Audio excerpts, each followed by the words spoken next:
శక్తివంతమైనది పార్వతీ వల్లభాష్టకం.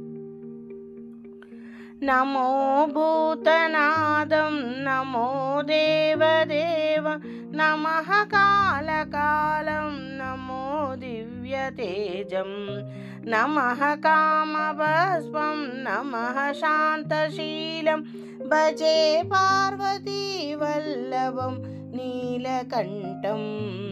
నమో భూతనాదం నమో దేవదేవ నమః కాలకాలం నమో దివ్యతేజం నమః కామభస్మం నమః శాంతశీలం భజే పార్వతీ వల్లభం నీలకంఠం.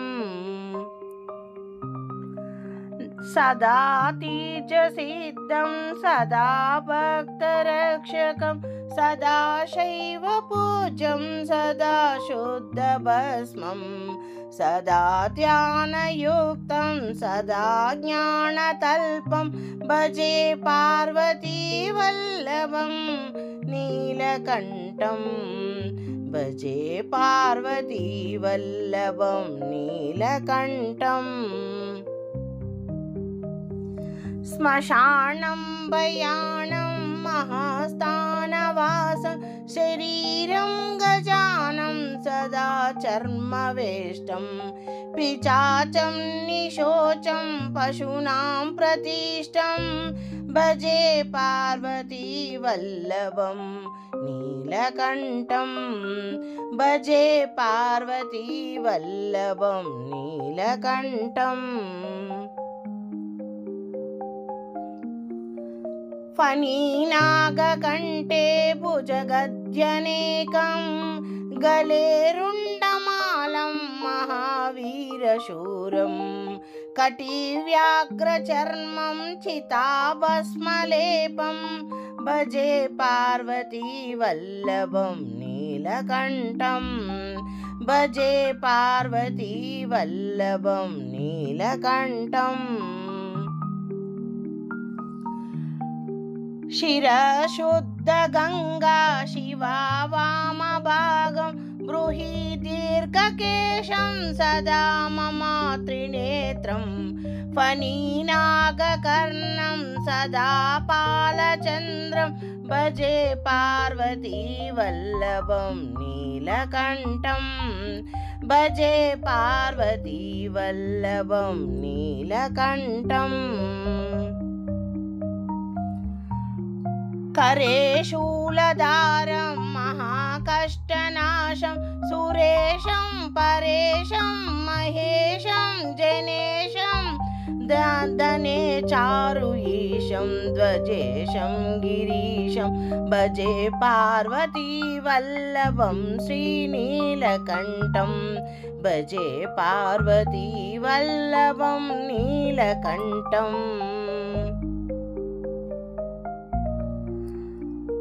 उदासं सुदासं सुकैलासवासं धरा निर्धरं संस्थितं ह्याद्रिदेवम् अजाहेमकल्पं द्रुमं कल्पसेव्यं भजे पार्वती वल्लभं नीलकण्ठं. भजे पार्वती वल्लभं नीलकण्ठं. मुनीनां वरेण्यं गुणां रूपवर्गं द्विजानां पठन्तं शिवं वेदशास्त्रम् अहो दीनवचं कृपालं शिवं हि भजे पार्वती वल्लभं नीलकण्ठं. भजे पार्वती वल्लभं नीलकण्ठं. सदा पावनादं सदा सेव्यमानं सदा भक्तिदेवं सदा पूज्यमानं मया तीर्थवासं सदा सेव्यमेकं भजे पार्वती वल्लभं नीलकण्ठं. भजे पार्वती वल्लभं नीलकण्ठं.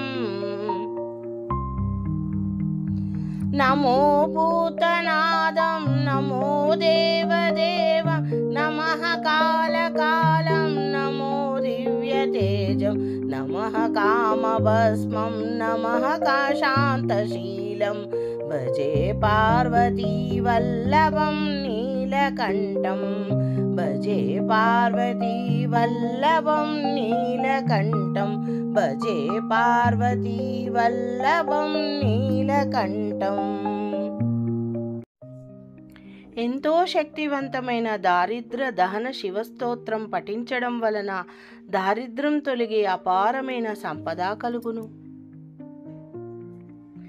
విశ్వేశ్వరాయ నరకార్ణవ తారణాయ కరుణామృతాయ శశిశేఖర ధారణాయ కర్పూరకాంతి ధవళాయ జటాధరాయ దారిద్ర దుఃఖ దహనాయ నమః శివాయ.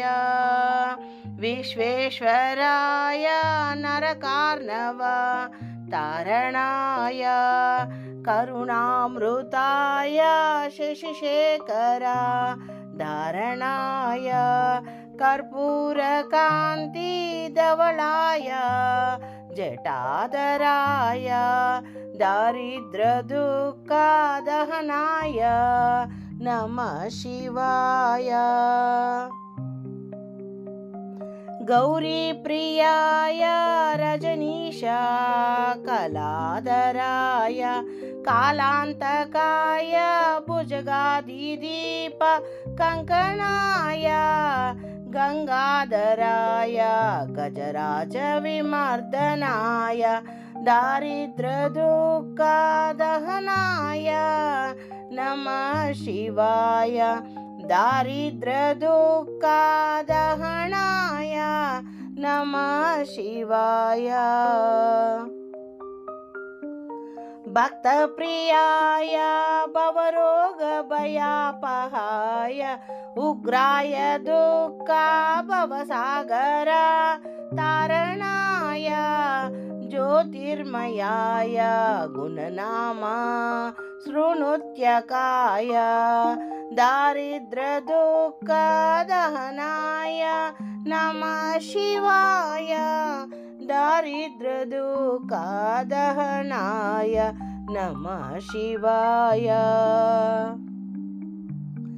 చర్మాంబరాయ శివభస్మ విలేపనాయ పాలేక్షణాయ మణికుండల మండితాయ మంజీరపాదాయుగలాయ జటాధరాయ దారిద్ర దుఃఖ దహనాయ నమః శివాయ. దారిద్ర దుఃఖ దహనాయ నమః శివాయ. పచ్చనాయ పనిరాజ విభూషణాయ హేమాం శుకాయ భువనత్రయమండితాయ ఆనందభూమి వరదాయ తమోమాయాయ దారిద్ర దుఃఖ దహనాయ నమః శివాయ. పంచనాయ ఫణిరాజ విభూషణాయ హేమాం శుకాయ భువనత్రయాయ మండితాయ ఆనందభూమి వరదాయ తమోమయాయ దారిద్ర దుఃఖ దహనాయ నమః శివాయ. దారిద్ర దుఃఖ దహనాయ నమః శివాయ. భానుప్రియాయ భవసాగర తారణాయ కాలాంతకాయ కమలాసన పూజితాయ నేత్రత్రయాయ శుభలక్షణ లక్షితాయ दरिद्रदुःखदहनाय नमः शिवाय भानुप्रियाय भवसागर तारणाय कालान्तकाय कमलासन पूजिताय नेत्रत्रयाय शुभलक्षणालक्षिताय दरिद्रदुःखदहनाय नमः शिवाय दरिद्रदुःखदहनाय नमः शिवाय रामप्रियाय रघुनाथवरप्रदाय नामप्रियाय नरकार्णवतारणाय पुण्याय पुण्यभरिताय सुरार्चिताय दरिद्रदुःखदहनाय नमः शिवाय रामप्रियाय रघुनाथवरप्रदाय नामप्रियाय नरकार्णवतारणाय पुण्याय पुण्यभरिताय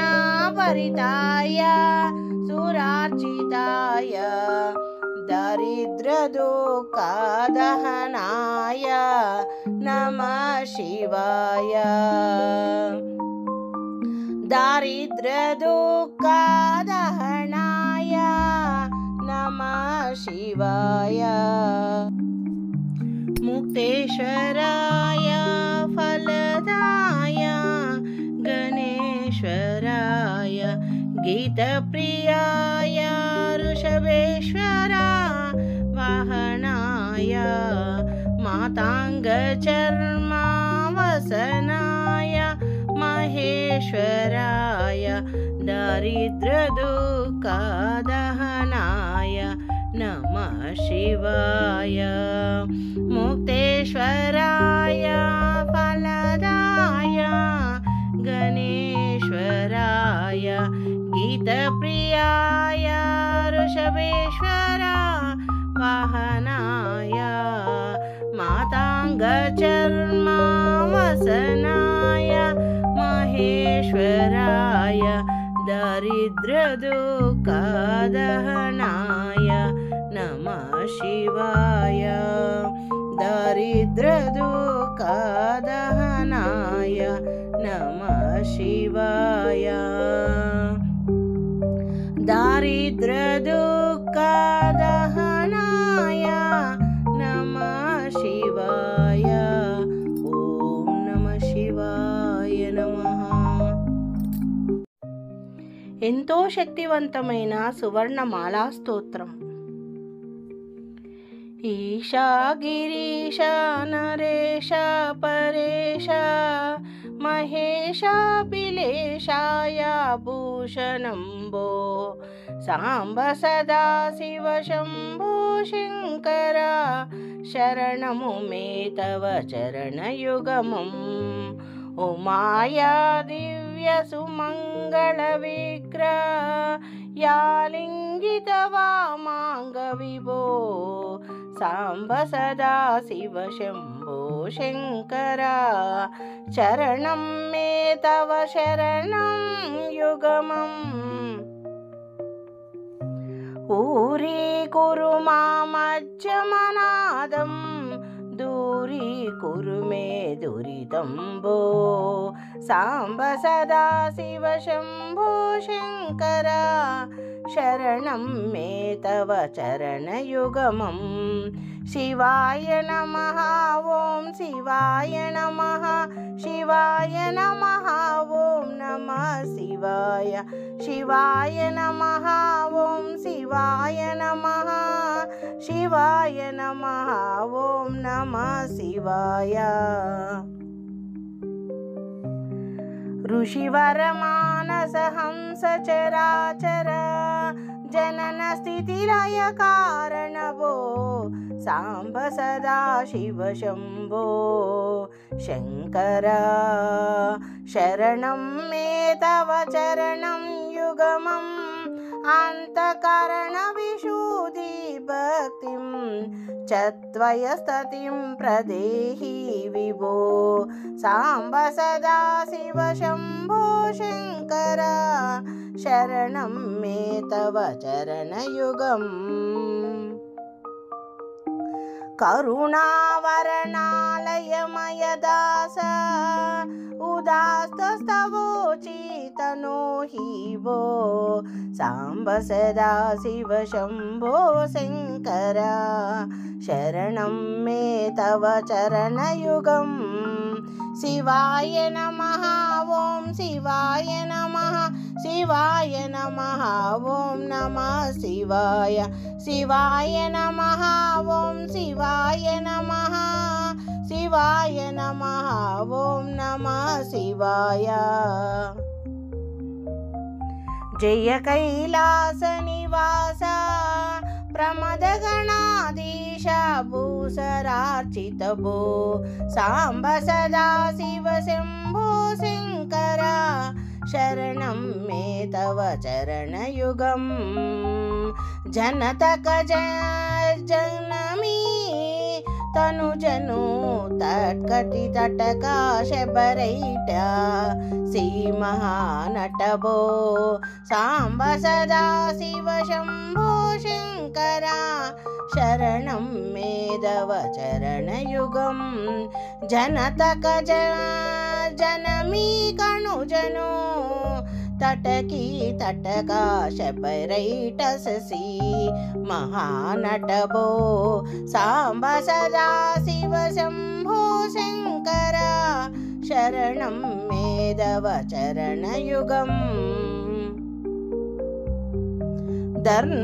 धर्मस्थापनदक्ष त्रयाक्ष गुरो दक्षयज्ञशिक्षकभो साम्ब सदाशिव शम्भो शङ्कर शरणं मे तव चरणयुगम् शिवाय नमः ॐ शिवाय नमः शिवाय नमः ॐ नमः शिवाय शिवाय नमः ॐ शिवाय नमः शिवाय नमः ॐ नमः शिवाय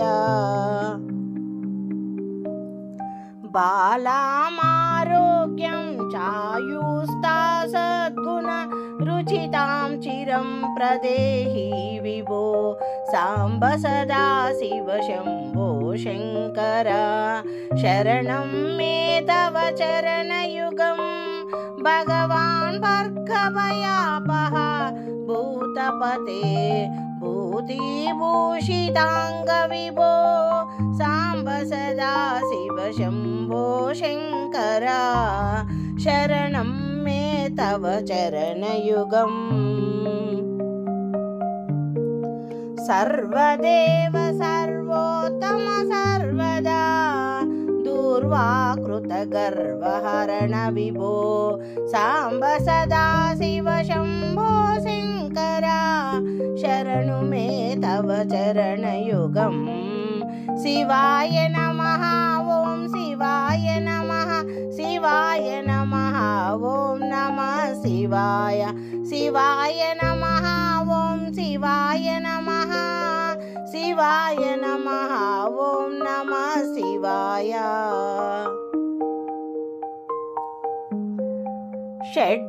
षड्रिपुषड्रूरिव षड्रिविकारहरा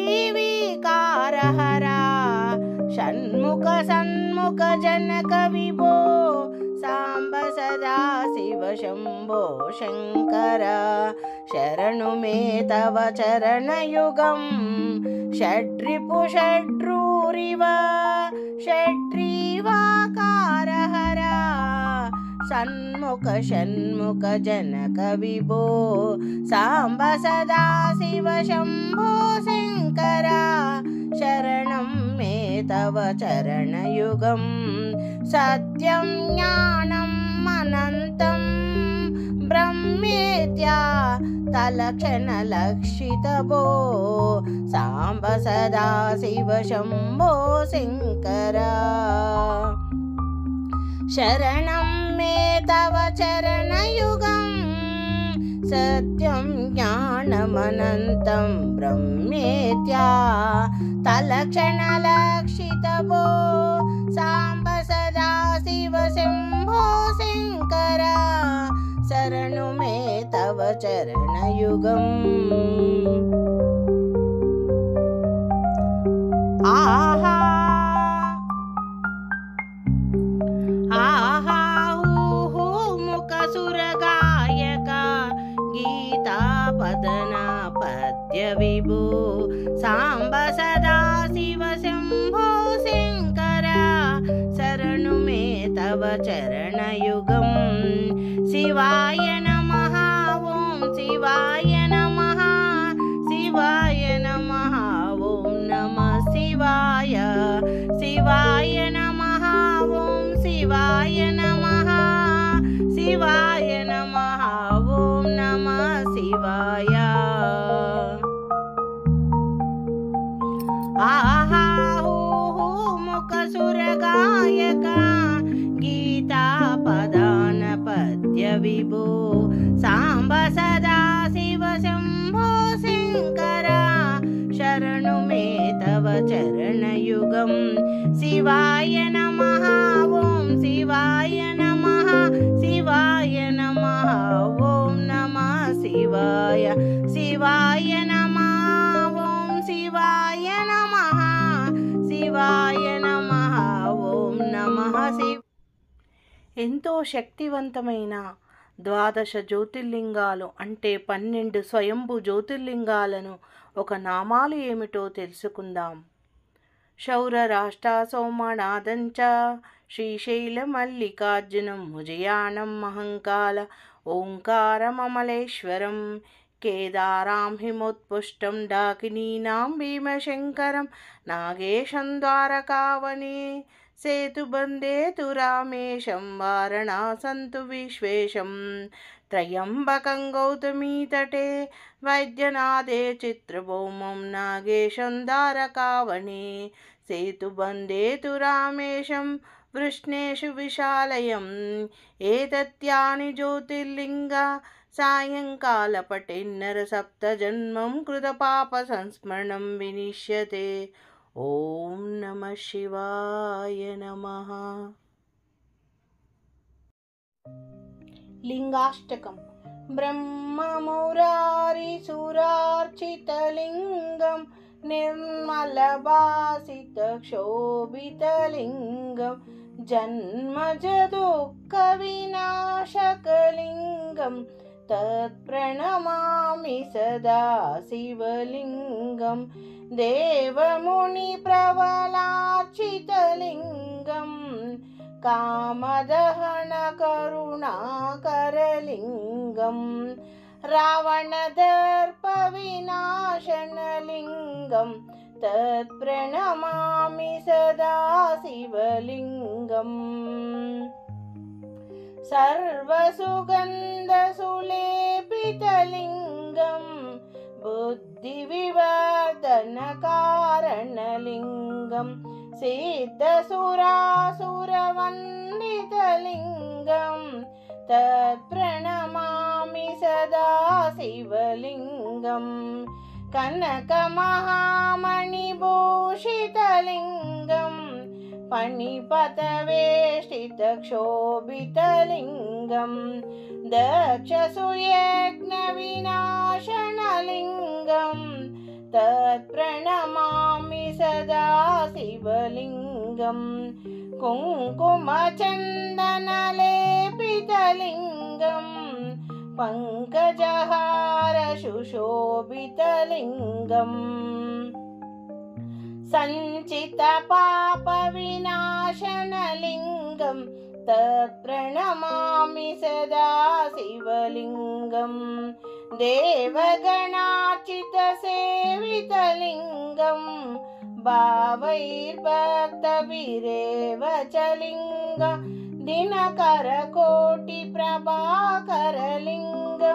తత్ప్రణమామి సదా శివలింగం అష్టదలోపరివేష్టితలింగం सर्वसमोद्भवकारणलिङ्गम् अष्टदरिद्रविनाशनलिङ्गम् तत्प्रणमामि सदा शिवलिङ्गम् सुरगुरुसुरवरपूजितलिङ्गं सुरवर्णपुष्पसदार्चितलिङ्गं परात्परा परमात्मकलिङ्गम् तत्प्रणमामि सदा शिवलिङ्गं परात्पर परमात्मकलिङ्गं तत्प्रणमामि सदा शिवलिङ्गं परमपदं परमात्मकलिङ्गं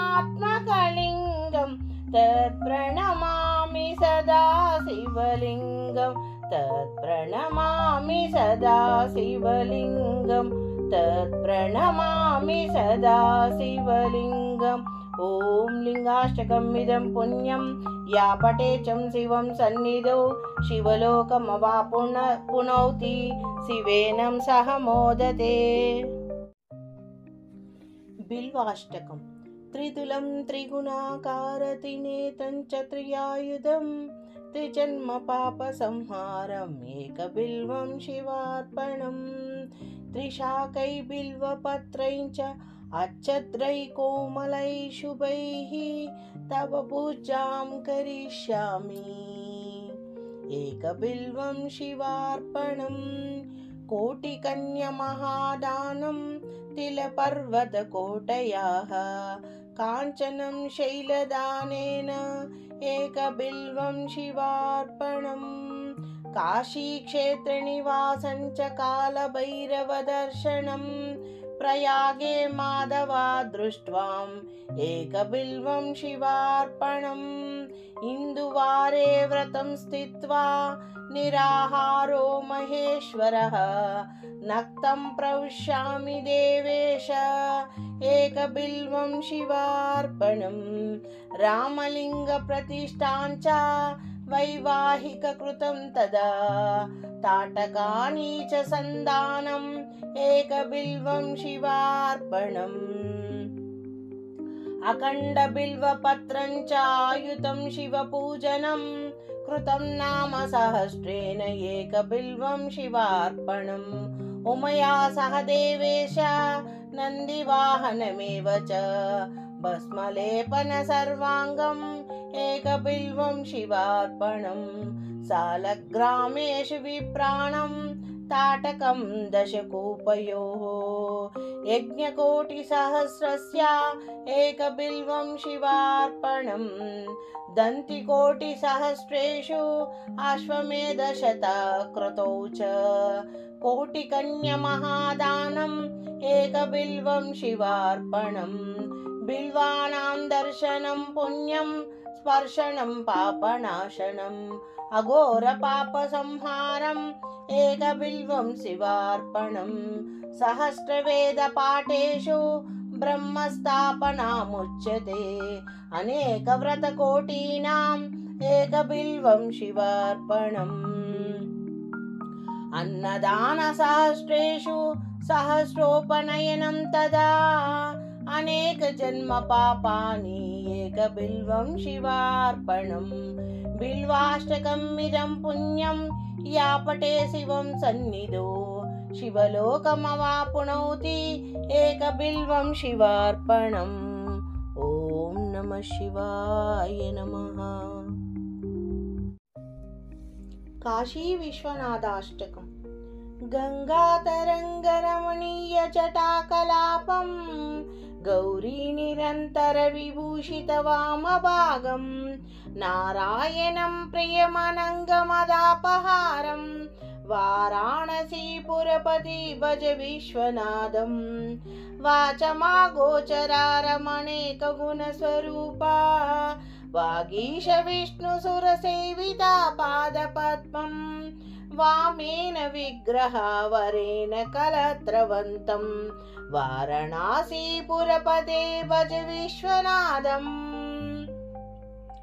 भूतादिपभुजगभूषणभूषिताङ्गं व्याघ्राजिनाम्बरं दरजटिलं त्रिनेत्रं पाशाङ्कुशाभयवरप्रदशूलपाणिं वाराणसी पुरपति भज विश्वनाथम् सीतां सुशोभितकिरीटविराजमानं बालेक्षणातलविशोणितपञ्चबाणं नागादीपरचितबासुरकर्णपुरं वाराणसी पुरपते भज विश्वनाथम्